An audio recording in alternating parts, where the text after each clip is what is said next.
Hardy fiber cement siding is proven to withstand water, pests, and fire better than wood-based siding. And it looks better while doing it.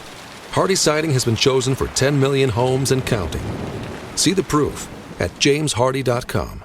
I converted Project 2025 to an audiobook recently. I wanted to give it a listen. It's going to take like a lot of parts to get through, but we're going to start on it. I want to listen to the whole thing beginning to end.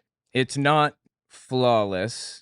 The audiobook has problems. It messes up the odd word here or there, but it's pretty good, all things considered. So let's give it a listen. We're going to do it at 1.5 speed. A note on Project 2025. To the mission. By opening this book, you are now a part of it. Indeed, one set of eyes reading these passages will be those of the 47th President of the United States, and we hope every other reader will join in making the incoming administration a success. I find it interesting that they knew when writing this that the president would be reading this probably.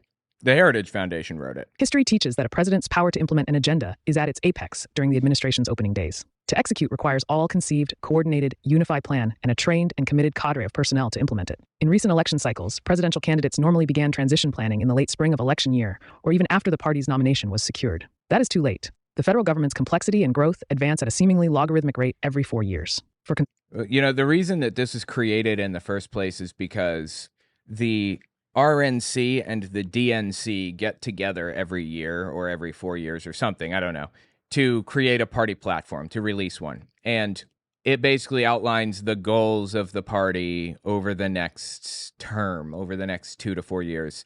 Things like we want to raise taxes to like 38% for people that make over, $1 million a year or whatever. Republicans in 2020, I believe, didn't release a platform. They basically just said, we are going with whatever Donald Trump wants. And it was disturbing to see that, like, the party seemingly just given up completely. Like, they just walked away from even trying.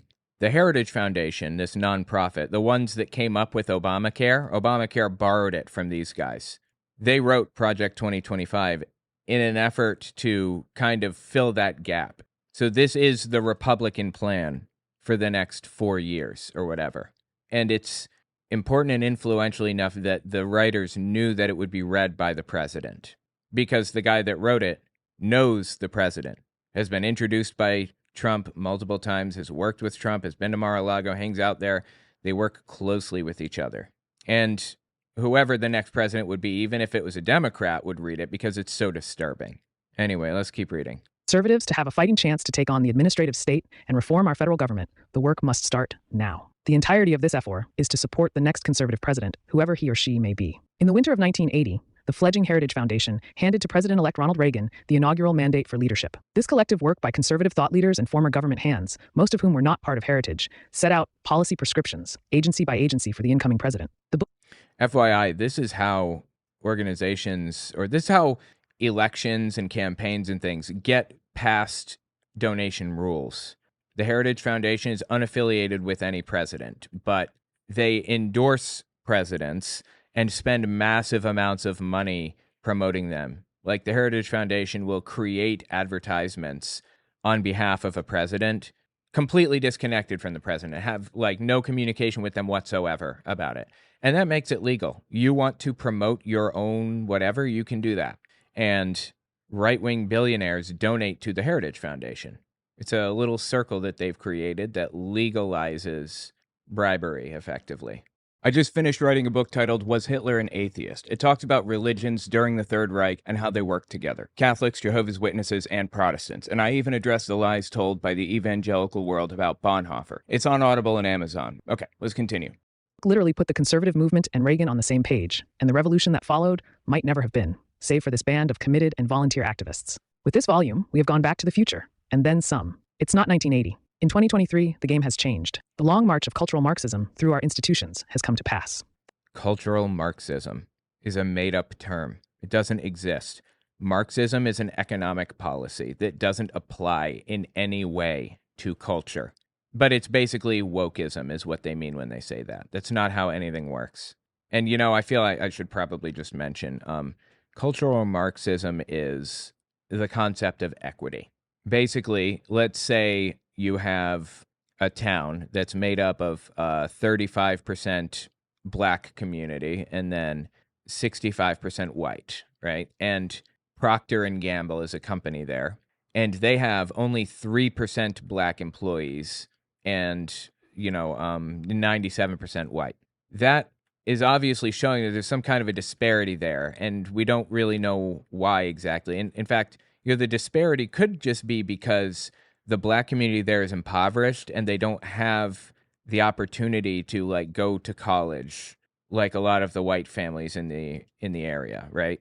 Equity is trying to create programs that give the black community the ability to go to college so that they can raise that number, or getting Procter and Gamble to find the most qualified members of the black community and hire them to try to even out those numbers a little bit. Equality is basically going in blind and not caring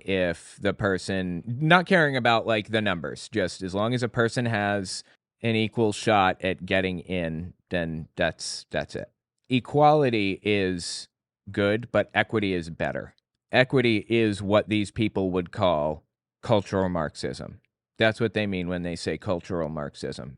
Equity, trying to make things more fair for everybody. The federal government is a behemoth, weaponized against American citizens and conservative values, with freedom and liberty under siege as never before. The task at hand to reverse this tide and restore our republic to its original moorings is too great for any one conservative policy shop to spearhead. It requires the collective action of our movement. With the quickening approach of January 2025, we have 2 years and one chance to get it right. Project 2025 is more than 50, and growing, of the nation's leading conservative organizations joining forces to prepare and seize the day. The axiom goes, personnel is policy, and we need a new generation of Americans to answer the call and come to serve. This book is functionally an invitation for you, the reader, Mr. Smith, Mrs. Smith, and Miss Smith, to come to Washington or support those who can. Our goal is to assemble an army of aligned, vetted, trained, and prepared conservatives to go to work on day one to deconstruct the administrative state. The project is built on 4 pillars. L Pillar 1, this volume, puts in one place a consensus view of how major federal agencies must be governed and where disagreement exists, brackets out these differences for the next president to choose a path. L Pillar 2 is a personnel database that allows candidates to build their own professional profile and our coalition members to review and voice their recommendations. These recommendations will then be collated and shared with the president-elect's team, greatly streamlining the appointment process. Pillar 3 is the Presidential Administration Academy, an online educational system taught by experts from our coalition. For the newcomer, this will explain how the government functions and how to function in government. For the experienced, we will host in-person seminars with advanced training and set the bar for what is expected of senior leadership. So, basically, they're going to eliminate equity.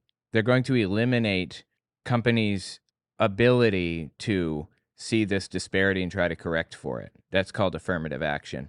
They're going to force companies to ignore that disparity completely, legally. And they're going to seed the presidential administration with people who are willing to make sure that that happens, make sure that companies are not accounting for that disparity, or they get sued. L in Pillar 4, the playbook. We are forming agency teams and drafting transition plans to move out upon the president's utterance of, "So help me God." As Americans living at the approach of our nation's 250th birthday, we have been given much. As conservatives, we are as much required to steward this precious heritage for the next generation. On behalf of our coalition partners, we thank you and invite you to come join with us at project2025.org. Paul Dans, Director, Project 2025. Darren Baxt is Deputy Director, Center for Energy and Environment. All right, so now that was their intro, and now they're giving the names or the descriptions of authors and stuff. I don't think the author descriptions are really necessary, so let me see if I can jump past it. Yeah, this is the forward. This is where the forward starts here. Kevin D. Roberts, Strategically Adrift. Kevin Roberts is the president, I think, maybe, of the Heritage Foundation. Knows Trump, has been introduced to events by Trump, spoken at his events and everything. He's an extremely influential person. Worse still, at that moment of acute vulnerability and division, we found ourselves besieged by existential adversaries, foreign and domestic. The late 1970s were by any measure a historic low point for America and the political coalition dedicated to preserving its unique legacy of human flourishing and freedom. Today, America and the conservative movement are enduring an era of division and danger akin to the late 1970s. The 70s were a moment of moral decay, basically what they're saying. Interesting. I mean, I think the 70s were a fine time socially. I think they're just complaining about the fact that there was like a free love movement at the time, right? The late 60s and throughout the 70s, people were it was a very liberal time. Like, what do you call it? The Equality Act, the in 1964. The Civil Rights Act is what it's called. That was passed in 64, and it really started getting enforced in the 70s heavily, right? Is that what they're complaining about? Now, as then, our political class has been discredited by wholesale dishonesty and corruption. Discredited, of course. Look at America under the ruling and cultural elite today. Inflatio is ravaging family budgets. Inflatio. I'm sorry. It makes the occasional mistake, but it's pretty good, all things considered, I think. Inflatio is ravaging family budgets. Drug overdose deaths continue to escalate, and children suffer the toxic normalization of transgenderism, with drag queens and pornography invading their school libraries. Remember, this is intended for government officials to read and understand. It's a playbook. So what they're saying isn't intended to brainwash people. It's for people that are already brainwashed and ready to do whatever it takes to destroy the foundations of the thing that they want to destroy. This isn't happening. This whole bit about like trans ideology and people in schools, you know, these books that are inappropriate in schools or whatever, this is fictitious. This isn't real. Overseas, a totalitarian communist dictatorship in Beijing is engaged in a strategic, cultural, and economic Cold War against America's interests, values, and people, all while globalist elites in Washington awaken only slowly to that growing threat. Moreover, low-income communities are drowning in addiction and government dependence. Contemporary elites have even repurposed the worst ingredients of 1970s radical chic to build the totalitarian cult known today as the Great Awakening.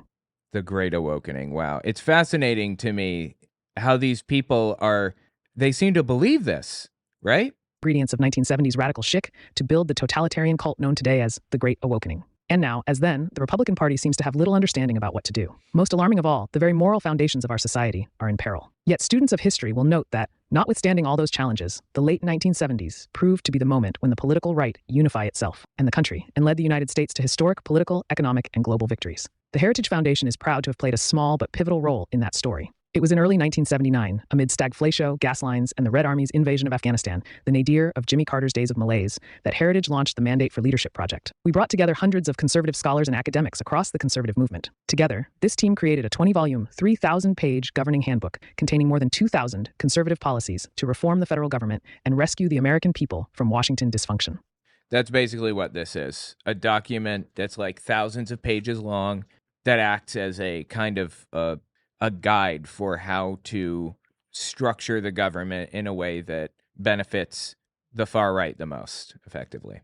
Is it too fast for you guys, or is it okay? It was a promise from the conservative movement to the country, confident, specific, and clear. Mandate Specific, of course. Again, it messes up from time to time, but it works. for Leadership was published in January 1981. The same month, Ronald Reagan was sworn into his presidency. By the end of that year, more than 60% of its recommendations had become policy, and Reagan was on his way to ending stagflation, reviving American confidence and prosperity, and winning the Cold War. The bad news today. Stagflation is what he's talking about there, and stagflation is an economic problem that happens where the economy is stagnating. I should probably hear it. This is what it is. A period of economic stagnation and high inflation. High consumer price inflation, low economic growth, and sometimes rising unemployment. It's not good. Is that our political establishment and cultural elite have once again driven America toward decline. The way out, even though the challenges today are not what they were in the 1970s. Conservatives should be confident that we can rescue our kids, reclaim our culture, revive our economy, and defeat the anti-American left, at home and abroad. Just insane. We did it before and we'll do it again. As Ronald Reagan put it, freedom is a fragile thing, and it's never more than one generation away from extinction. It is not ours by way of inheritance. It must be fought for and defended constantly by each generation. 1. This is the duty history has put before us and the standard by which our generation of conservatives will be judged. And we should not want it any other way. The of Mandate for Leadership, and indeed of the entire Reagan Revolution, is that if conservatives want to save the country, we need a bold and courageous plan. This book is the first step in that plan, The Conservative Promise. This volume, The Conservative Promise, is the opening salvo of the 2025 Presidential Transition Project, launched by the Heritage Foundation and our many partners in April 2022. Its 30 chapters lay out hundreds of clear and concrete policy recommendations for White House office, cabinet departments, Congress, and agencies, commissions, and boards. We will get there, but one of the more kind of concerning things about this document is that it details destroying the quote-unquote deep state. There's an underlying kind of piece of government that exists in the form of just like bureaucrats that are just doing their jobs. They're just there to, fill out the paperwork, to get people their driver's licenses or their passports, and they're sending them on their way, and that's it. There's nothing political about it. But this document explicitly wants to politicize those roles. Every government role should be politicized. It should all be controlled by Trump supporters, by Donald Trump. This is how dictatorships begin, by replacing normal worker with politicized workers, basically. That's what we're watching happening. That's one of the most disturbing parts. Just as important as the scope of the Conservative Promise recommendations is the breadth of its authorship. This book is the product of more than 400 scholars and policy experts from across the conservative movement and around the country. Contributors include former elected officials, world-renowned economists, and veterans from 4 presidential administrations. This is an agenda prepared by and for conservatives who will be ready on day 1 of the next administration to save our country from the brink of disaster. They even created a database for this, for the Project 2025, where people could sign up to be part of the deep state, basically. And they're going to like replace all of these normal roles with like political appointed positions now. Like Donald Trump is going to pick who is the head of like the DMV or who manages passport acceptance and stuff. Just normally non-political things. Now Trump is going to pick those people. That's what this creates. Heritage Foundation is once again facilitating this work. But as our dozens of partners and hundreds of authors will attest, this book is the work of the entire conservative movement. As such, the authors express consensus recommendations already forged, especially along 4 broad fronts that will decide America's future. 1. Restore the family as the centerpiece of American life and protect our children. 2. Dismantle the administrative state and return self-governance to the American people. When they say dismantle the administrative state, that's what they're talking about. Basically, they're saying that they want to replace the guy that like approves passports. They want to replace him with a political appointee for Donald Trump. That's the administrative state, just people that are administrating things and making things happen or whatever. This is the first step down the road to dictatorship. That's why this is so disturbing and why it's so important that we read it. Restore the family as the centerpiece of American life and protect our children.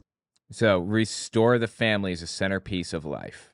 I don't know what that means, but it sounds disturbing. 2. Dismantle the... It sounds like they're taking people's rights away, is what it sounds like. They're about to take rights away at the very least. Administrative state and return self-governance to the American people. 3. Defend our nation's sovereignty, borders, and bounty against global threats. 4. Secure our God-given individual rights to live freely, what our Constitution calls the blessings of liberty. What makes these 4 pieces of the conservative promise so valuable to the next president is that they cut through superficial distractions and focus on the moral and foundational challenges America faces in this moment of history. This was one of the secrets of conservatives' success in the Reagan era, one our generation should emulate. As in the late 1970s, Americans today experience the failures of political and cultural elites in countless ways, in the job market and in the grocery store checkout lines, on the streets and in our schools, in the media and within our institutions. Boot in truth, these daily dysfunctions are not innumerable problems, but innumerable manifestations of a few core crises. In 1979, the threats we faced were the Soviet Union, the socialism of 1970s liberals, and the predatory deviancy of cultural elites. Predatory deviancy of cultural elites. When they say cultural elites, they're talking about this is right-wing populism. This is what Hitler was. He said this exact stuff about the Jews.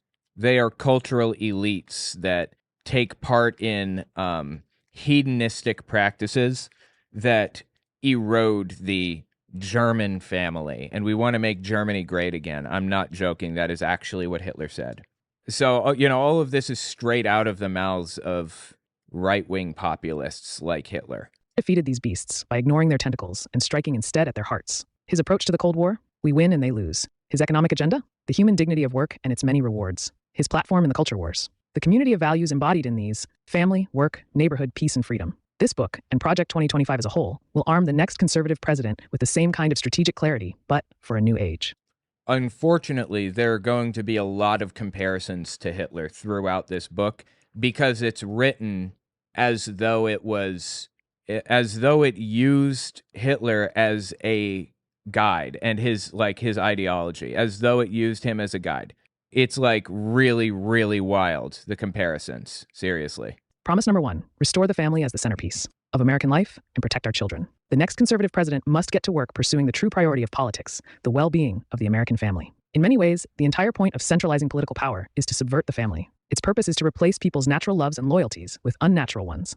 So what they're saying here is they're complaining about centralizing power. That's what they're doing. That is what this is about. That's the plan, to centralize power. I don't know why they're even bringing this up in here. Like, everything that they're doing centralizes power. You see this in the popular left-wing aphorism, government is simply the name we give to the things we choose to do together. But in real life, most of the things people do together have nothing to do with government. These are the mediating institutions that serve as the building blocks of any healthy society. Marriage, work, church, school, volunteering. The name real people give to the things we do together is community, not government. Our lives are full of interwoven, overlapping communities, and our individual and collective happiness depends upon them. Okay, so what they just said here, let me just step back real fast because I didn't hear it clearly. One more time. Things we choose to do together. But right here, this is it. You see this in the popular left-wing aphorism, government is simply the name we give to the things we choose to do together. The popular left-wing aphorism? Who says this? I've never heard this in my life. Does anybody else know what this is about? Or who brings this up or who promotes this idea or whatever? I've never heard of this. Government is the name we give to things we want to do together? No, the government is there to administrate and make sure society is functioning and that nobody's rights are being taken away or whatever. But in real life, most of the things people do together have nothing to do with government. These are the mediating institutions that serve as the building blocks of any healthy society. Marriage, work, church, school, volunteering. The name real people give to the things we do together is community, not government. Our lives are full of interwoven, overlapping communities. So the argument here is we don't want government at all. We want churches to be in control of communities completely. In reality, they do want government. They just want it small and concentrated in one spot under the Republican president who will control everything in their minds. I believe that there's even a section in this document about forcing people to go to church every week. I've listened to most of this, but not all of it yet. And our individual and collective happiness depends upon them. But the most important community in each of our lives and the life of the nation is the family. Today, the American family is in crisis. 40% of all children are born to unmarried mothers, including more than 70% of black children. There is no government. Oh my God, here we go. This is racist dog whistles, what they're about to lay down for us here. Program that can replace the hole in a child's soul, cut out by the absence of a father. Fatherlessness is one of the principal sources of American poverty, crime, mental illness, teen suicide, substance abuse, rejection of the church, and high school dropouts. There are one of two reasons that this could be happening, that the black community is not doing as well as, say, the white community, for example.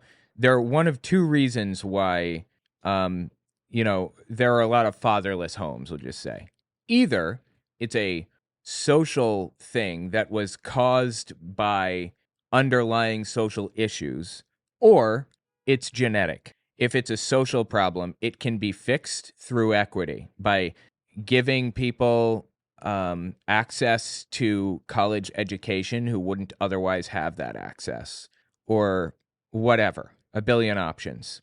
And if it's genetic, then you're a Nazi, because that was the Nazi belief.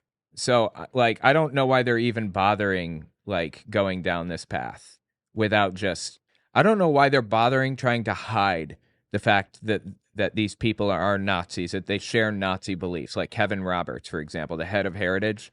He's a Nazi.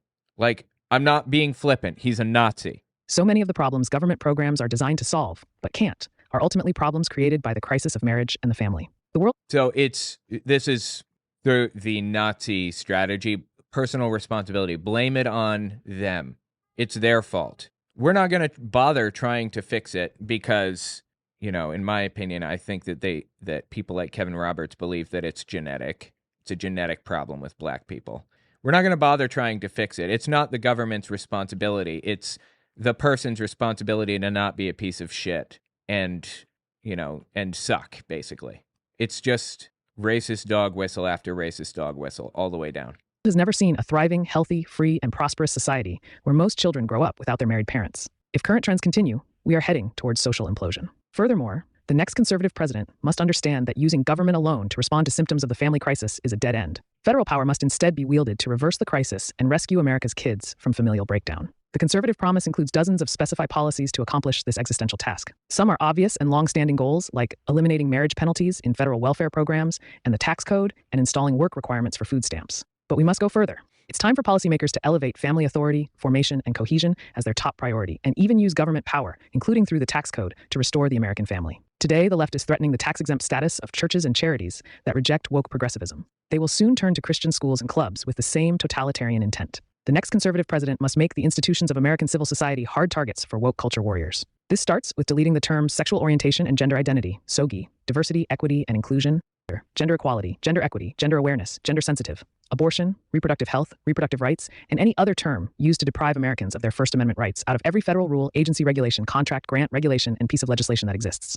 So they want to erase the words gender identity, gender inclusivity, or gender or sexual orientation or anything, or abortion out of all federal legislation or any legislation at all, honestly. They want to delete it from all legislation. Wow, dude.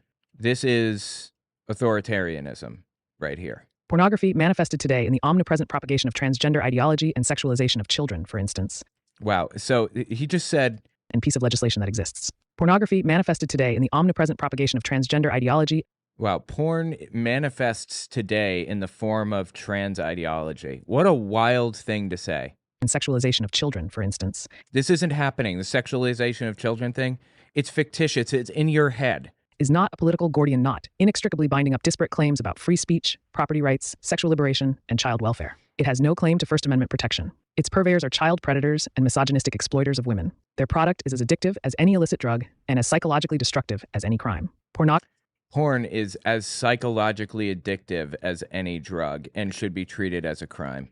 Goodbye free speech. That's why we have it, for free speech purposes. That's why it hasn't been taken away, because it's protected under free speech laws.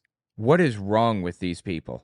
I'm not sure who wrote this specific section, but I'm going to assume it was written by Kevin Roberts, basically. Like, all of these sections, I'm going to assume it was written by Kevin Roberts because he cleared it. He was the editor and everything. Pornography should be outlawed. The people who produce and distribute it should be imprisoned. Educators and public librarians who purvey it should be classed as registered sex offender. And telecommunications and technology firm that facilitate its spread should be shuttered. In our schools, the question of parental authority over their children's education is a simple one. Schools serve parents, not the other way around. That is, of course, the best argument for universal school choice, a goal all conservatives and conservative presidents must pursue. But even before we achieve that long-term goal, parents' rights as their children's primary educators should be non-negotiable in American schools. Yeah, this is a whole parents' rights bit. What these people mean when they say parents' rights is they want to control what all children are learning. Like, school is a communal thing that we as a society all have for all of our children. And this parents' rights bit says, I want the right to teach my child about God in the classroom. Well, you can teach your child about God, but not in the classroom. Teach him at home, because my kid's in the classroom too. It's not about parents' rights. It's about you trying to take other people's rights away. Anyway, that's what they're talking about here. When they say parents' rights, it means parents' rights to take away other parents' rights. So many tools for parents to keep their kids away from stuff like that. But even before we achieve that long-term goal, parents' rights as their children's primary educators should be non-negotiable in American schools. States, cities and counties, school boards, union bosses, principals, and teachers who disagree should be immediately cut off from federal funds. Cut off from federal funds. If you disagree about the fact that people who complain about parents' rights are looking for an opportunity to impose their will and their beliefs on others, then they should be cut off from federal funds. The noxious tenets of critical race theory and gender ideology should be excised from curricula in every public school in the country. Theories poison our children, who are being taught on the one hand to affirm that the color of their skin fundamentally determines their identity and even their moral status. Nobody is teaching children that, first of all. And second, that thing about critical race theory, they don't teach critical race theory in, like, elementary schools. In fact, I don't know that they teach it in any public schools. I think you have to go to college to learn about that. And it's not teaching you to hate people who are of a certain race. It's an analytical lens through which to view, like, legal analysis.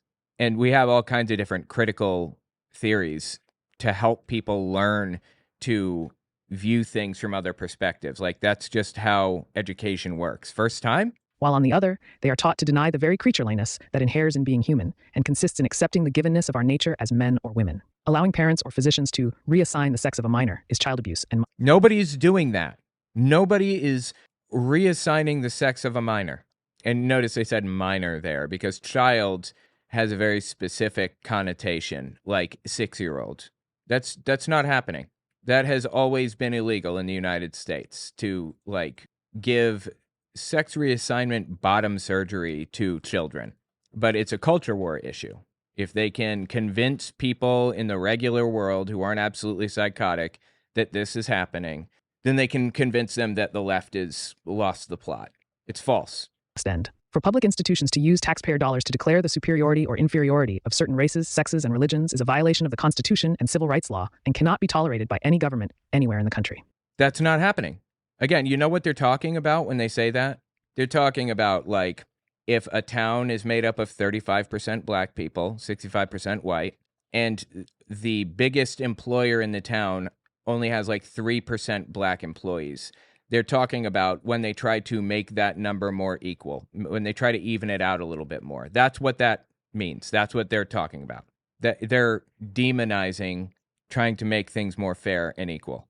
And in fact, they're criminalizing it, not just demonizing. They want to criminalize it. But the pro-family promises expressed in this book and central to the next conservative president's agenda must go much further than the traditional narrow definition of family issues. Every threat to family stability must be confronted. This resolve should color each of our policies. Consider our approach to big tech. The worst of these companies prey on children, like drug dealers, to get them addicted to their mobile apps. Many Silicon Valley executives famously don't let addicting other people's children to theirs. TikTok, Instagram, Facebook, Twitter, and other social media platforms are specifically designed to create the digital tendencies that fuel mental illness and anxiety. This is another culture war issue. There are issues here. There are things that we could talk about, like TikTok being addictive or whatever else. But these people, their goal is to use big tech to their advantage. It's not to like eliminate big tech. They don't give a shit. This is about bending them to their will. If big tech was more beneficial to the far right than like to the left, for example, they would be dead silent on the issue.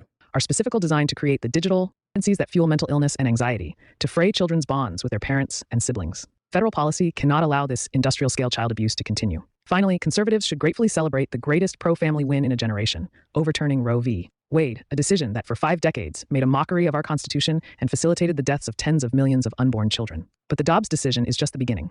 They weren't unborn children, okay? They were groupings of cells, so I don't want to hear it. Conservatives in the states and in Washington, including in the next conservative administration, should push as hard as possible to protect the unborn in every jurisdiction in America. In particular, the next conservative president should work with Congress to enact the most robust protections for the unborn that Congress will support while deploying existing federal powers to protect innocent life and vigorously complying with statutory bans on the federal funding of abortion. This means, well, did you catch what they said? And vigorously complying with the federal bans on funding abortion. That's always been a rule. The federal government cannot fund abortions. That's never been allowed. So they're like, well, we're going to enforce it even harder. Okay? Aside from that, what they're saying here is that they want to ban abortion nationally. They want to ban it. They want to ban it from a federal level. Conservatives should ardently pursue these pro-life and pro-family policies while recognizing the many women who find themselves in immensely difficult and often tragic situations.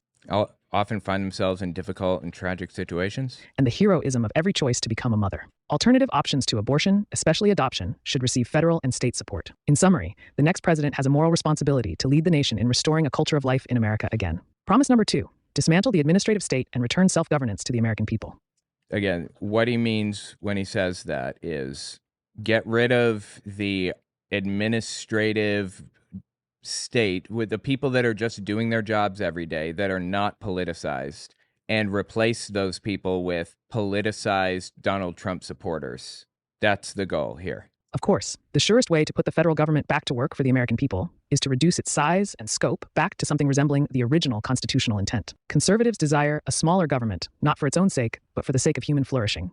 They don't intend to decrease the size of the government. They intend to condense the government into something that Republicans can control completely. But the Washington establishment doesn't want a constitutionally limited government because it means they lose power and are held more accountable by the people who put them in power. Restoring popular sovereignty, the task of reattaching the federal government's constitutional and democratic tethers calls to mind Ronald Reagan's observation that there are no easy answers, but there are simple answers. In the case of making the federal government smaller, more effective, and accountable, the simple answer is the Constitution itself. The surest proof of this is how strenuously and creatively generations of progressives and many Republican insiders have worked to cut themselves free from the strictures of the 1789 Constitution and subsequent amendments. Consider the federal budget. Right, because the Constitution was written, or ratified, it was ratified, I believe, in 1789.